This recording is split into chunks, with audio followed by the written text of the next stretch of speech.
الصورة اللي قدامك دي عايزك تركز فيها كويس.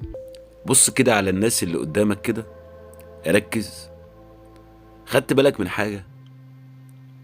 بص تاني. تعالى كده مع بعض نجيب الصورة من على ايدك اليمين. في واحد كده على اخر ايدك اليمين فاتح بقه كده وعامل فيها رامبو يعني. ده محمد مجدي قفشه، صانع العاب الاهلي دلوقتي. شايف بقى الراجل اللي جنبه على طول اللي مكتوب عليه 22 ده، الجيل اللي قبله بفترة كده، ده عم الناس، كابتن محمد ابو تريكة. كان صانع العاب الاهلي برضه في فترة من الفترات. ركز كده، اعمل مقارنة. شايف الفرق عامل ازاي؟ شايف الحلول عاملة ازاي؟ شايف المصيبة الكبرى اللي وصلنا لها عاملة ازاي؟ طب سيبك من يمين الصورة، تعالى على شمال الصورة كده. مقارنة بقى ما بين الأجنبي والمصري والجماعة والاتنين دول من الجيل الحالي. الراجل اللي على شمال الصورة ده أو على إيدك الشمال ده برونو سافيو برازيلي، واللي جنبه على طول أحمد عبد القادر لاعب مصري بيقبض بالجنيه المصري، التاني بيقبض بالدولار. لو قلت لك اعمل مقارنة ما بينهم كده، برونو سافيو البرازيلي المحترف ده عامل فرق في الأهلي. اللي اشتراه كان عارف ان هو احسن من الأجنحة اللي عنده، وانه هيعمل له حلول غير تقليدية، وانه هيكسر الدنيا. مثلا اتفرجوا عليه، تابعوه شهور. طيب سيبك من شمال الصورة اساسا، بص بقى على نص الصورة. شايف الراجل اللي حاطط ايده على ودنه كده جنب ابو تريكة؟ ده محمد شريف مهاجم الاهلي. ومين اللي جنبه؟ كابتن عماد متعب مهاجم الاهلي في وقت من الاوقات. الفرق ما بين محمد شريف وما بين كابتن عماد متعب، الفرق ما بين الناس اللي عايشين الغلابة بتوعنا دول، اللي عايشين في القرية الغلبانة بتاعتنا في محافظة بني سويف، والناس اللي عايشين في جزر المالديف. صدقوني حاجة تجيب إحباط. محمد شريف لعيب بيروح ياخد دروس خصوصية انه ازاي يبقى مهاجم، وازاي يستلم، وازاي يعمل تيرن، وازاي يحط الكرة برجله، وازاي. وانا قلت لكم قبل كده، اللعيب اللي يوصل بيه المرحلة انه ياخد ان حد يعلمه ازاي يستلم ولا ازاي يشوط يقعد في بيتهم. والتاني كان راس حربة من العيار التقيل. والله جه عليا وقت كنت بنتقد في عماد متعب واقول عليه لا ده ناقصه كتير، انا عايز اتاسف له وابص دماغه. اللي يشوف بلاوي الناس تهون عليه بلوته. الخلاصة من الكلام كله عن الصورة ايه؟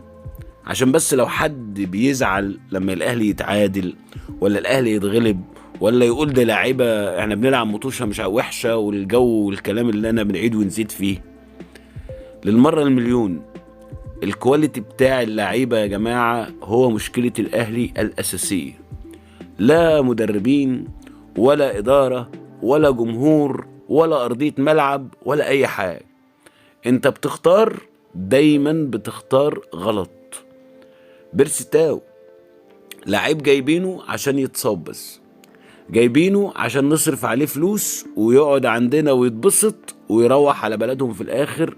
لو حبيت افسخ له عقده عشان انا زهقت منه هديله بقية عقده كله. كل المراكز اللي فيها ازمة في الاهلي واللي عاملة مشكلة هتلاقيهم لعيبة بلا حيلة، ما عندهمش اي حلول، وموجودين في الاهلي على الفاضي. انا كل ما بشوف شريف النهاردة وافتكر ان انا مشيت حسام حسن وسبت شريف، بحس ان بيركبني العصبي. لما اشوف ان لعيب قاعد كانه بيلعب مع الفريق المنافس، كانه اللاعب رقم 12 عندهم، ولا عارف يستلم ولا عارف يتحرك ولا عارف يفنش ولا عارف يعمل اي حاجه في اي حاجه، ورغم كده طول الوقت مصر ان انا العبه اساسي. ولحد دلوقتي انا مش فاهم الاداره الفنيه في الاهلي بتفكر ازاي. نفس الكلام على لعيبه كتير زي ياسر ابراهيم اللي بياخد على مغربي، اللي انا مقتنع ان هو كان لازم شاب صغير ياخد فرصة ونجربه. مش لازم يعني يكون عنده 27 سنة عشان نطلعه بره اطار الناشئين. الناس في اوروبا بتلعب كاس عالم وهي عندها 18 سنة.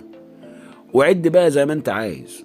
وعندي علامات استفهام كتير جدا جدا، مش عارف احنا هنفضل في الدوامة دي لحد امتى.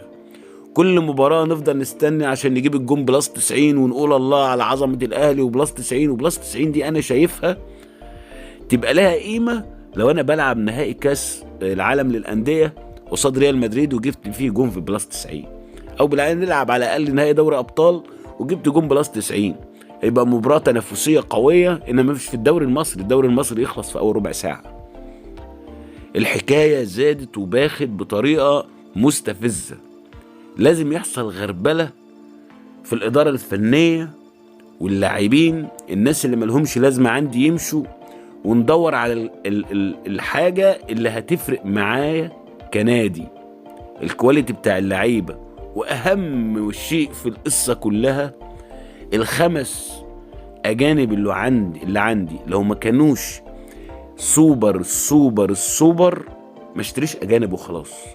القاعدة النهائية، هتصرف على 4-5 لعيبة مصرية فلوس، هات فلوسهم كلهم واشتري بيهم لعيب سوبر أجنبي يقدر يقلب لك الدنيا. ما تيجي كورة في النص الملعب ولا في ال18 ولا في أي مكان مقفول يحل لك الدنيا.